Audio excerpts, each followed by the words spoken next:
Freedom fighters, I'm coming back at you with another Manic Monday, and it's gonna be spicy. We're coming up on that 1,000 subscribers. I know I've asked you guys before to like, share, and subscribe to the content. Find me here on YouTube and Rumble for my videos, and True Social and X for my commentary. But how am I even going to start this one, man? We got a lot of stuff to talk about, a lot of topics I wanted to go over. I guess we'll just start at Veterans Day for tomorrow on Tuesday. I wasn't going to do a special Veterans Day video, and I think I've done enough, right? I've covered this subject before, how I feel like, a lot of these veterans have come short of, what we expect of them. A lot of guys out there, claiming to be this or that, but, talking about freedoms and all that stuff and how they're not really fighting for your freedoms abroad, and we're losing our freedoms here, which is, if you're new here, that's mostly what I cover, news and politics. So, and then I don't know if you saw that video of the old, I think he was a British soldier or something. He was on the news and got choked up thinking about, his lost friends and what did they fight World War II over? What were they fighting over in the world that they have today that he's passing on to his children and grandchildren? Is that, what they fought for? And it reminds me of a video I think I covered a while back of an old American World War II vet who was literally like crying. I think that was on Fox News. That was just the same thing. He's like, people won't know about the world we had. They'll never have the fun we had, the freedoms and everything we thought we were fighting for really, wasn't that. But one of the main topics I wanted to get back into anyway was, on my previous video, I covered the elections, the Democrats sweep, they won all the current elections. New York, Mandami won, the communists, all that stuff. And I was talking a lot about Virginia, and I was talking about, how a lot of my family is still there. And, Virginia was where I was born. It's my birth state. And there was also a previous video I did. I think it was my State of the World video, where I was talking about, different assets and how the economy's crashing and all that. And I said, one of my friends recently, my best friend, just bought a house in Virginia. And we talked about just this scenario. I was like, man, like, what's the future, back home looking like? What's Virginia gonna turn into? And I can see it going woke. I didn't see it going this quickly. Like, I figured Spanberger was probably going to win, but the full sweep of, there's like a Muslim, someone else in there, and then the Jay Jones, Attorney General, who wants to kill Republicans, kill his colleagues, his opponents, and his fellow citizens of the Commonwealth. And, they full swept it. So that's what we were kind of talking about, like, how that's going and everything. And I've heard several comments. I think there was a West Virginia politician, or maybe a Tennessee guys, a bunch on it, where people were talking about maybe redrawing the state lines and creating a, an Appalachian state. I think they call it Greater Appalachia or something like that. And I also saw, shout out to this guy here, Nick Freitas. I'll try to post this tweet or whatnot. And I've seen this guy before. I don't really know him, but I've heard of him. I've seen him before. I know he's been on Tim Pool a couple times. I'm pretty sure I've seen him on Sean Ryan or, other various podcasts. But he's a Virginia politician, Army Ranger or something like that from California, who tweeted, to the next regime, you won't be getting my guns. And like I said, I'm not too familiar with his positions, But, I just kind of looked over his recent tweets and his profile and all that. And I mean, he seemed pretty solid. But I saw that he was from California, right? And just like I was talking about earlier about these veterans, a lot of times your, favorite gun tubers, and, we talk a lot here about, Tim Kennedy and these hoorah guys that, you know, tier one operators, black ops sniper, so and so division of the, whatever, and they turn out to be back the blue, tyrant supporting redcoats. And, so I don't know where Nick lays on that issue, but I'm sure he's going to find out here pretty soon. And I was actually going back and forth with a lady on X, and, she wasn't like any big profile or anything, so I didn't save that tweet or even remember what it was. But she said something around the same thing, like, oh man, I moved to Virginia from California like 13 years ago.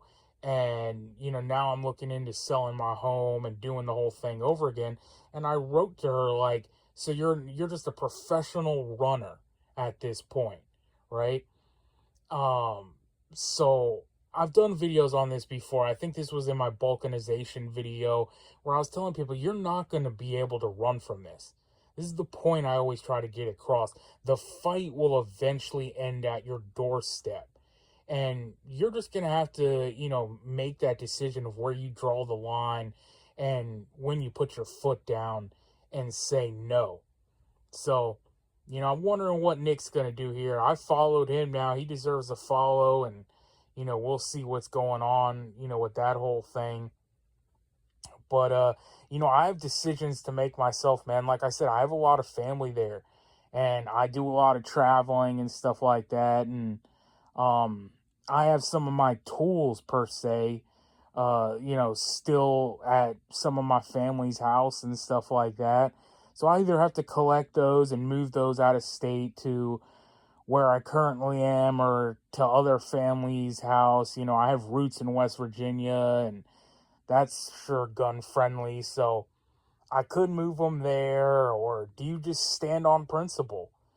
Stand on ideals and what's really constitutional and what's right.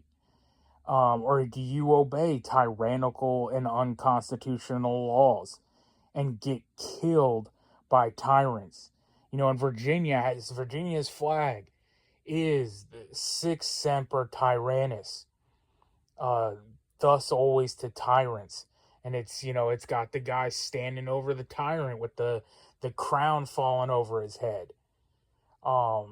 And that's where we're at. And I'm sure there's going to be future gun rallies and protests in Virginia and all that. And I'm waiting to see how that's all going to unfold. But, I saw a lot of other tweets on X and stuff. I got this one here where someone was reacting to the mayor in North Carolina re-election, which I talked about in the previous video.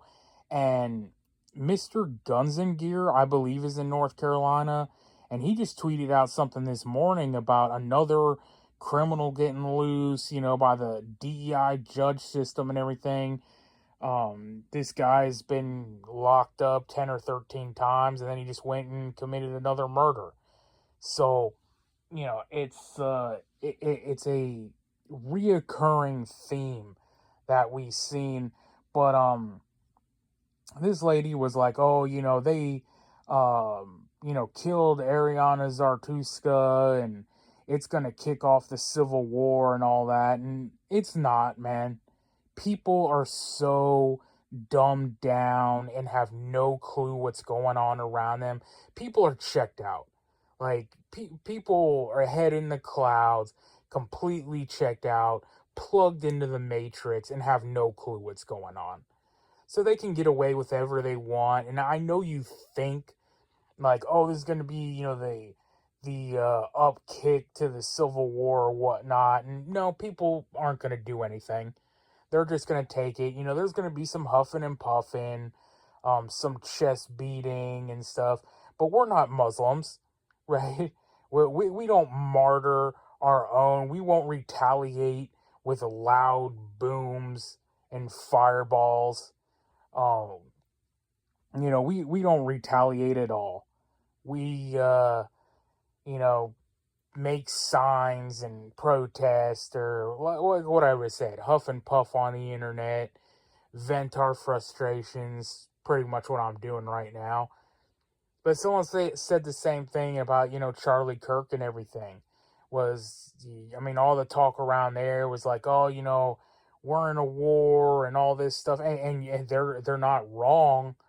But I knew right away, when Erica Kirk came out and was like, we're not we're calling for everyone to be calm and, to go to the funeral or whatnot, the viewing, or they not the viewing, but the service for Charlie. And conservatives are, we don't do that kind of stuff, guys. We're just gonna sit back. And I saw another great tweet from Harrison Smith, and it said, it was like, the killing of Charlie Kirk was worked out great for the left. Like, they killed one of our shining lights, our best and brightest, and got literally no backlash and won elections from it. Politicians running on killing their opponents, they're winning. Politicians running on pure communism, winning. And they're taking us out, and there's no backlash. And there never will be. Well, I'm not going to say there never will be, because you run the timeline far enough, and, I think people are going to wait, conservative, Republican, right-wing, whatever you want to call them, will eventually respond to the backlash, but will it be too late? I've done a video on this before. I believe it was called, like, how long do we wait, or how bad does it have to get? And that's what it is, man. We've allowed it to go on for so long, and I believe that it's just going to keep going on. You look at the European situation. Like I said, it's like every other day there's a beheading, a graping, a stabbing, attacks everywhere, and they just go on the next day. They go to work, they, pay their taxes, pay their bills, go on like nothing's happening, and just hope that it's not them or their son or their daughter next. But it will be, and eventually it'll just keep ramping up over and over. I don't know if you saw the video of Ilhan Omar's protege over there. I forget his name. Maybe it's like, I think it's Fatah or Fateh or something like that. Is it Omar? Omar Fatah? Either way, he ended up losing his election, and it was because the Somali community was so divided because of like clan and tribal warfare from their country, that they couldn't vote for him because he's not part of their thing. And then Ilhan Omar goes on this tirade of, we'll never be able to take over if you guys don't vote for your Muslim brother, or we don't come together. And they openly tell you what they're doing. They don't even care anymore, because they know the American populace is, like I said, they're checked out, head in the clouds, soft and docile, and gonna sit around and take it while their country is raped and pillaged. And I always think back to my fellow Virginian, Patrick Henry. I know not what my fellow citizens will choose, but for me, I will be liberty or death. I'm not going along with this shit any longer. I won't let it stand. I'm sick and tired of it. Till the next one, man, you know what it is. We are on our own. Nobody's coming to save us. So get right with God, because only God can save you. Freedom fighters out.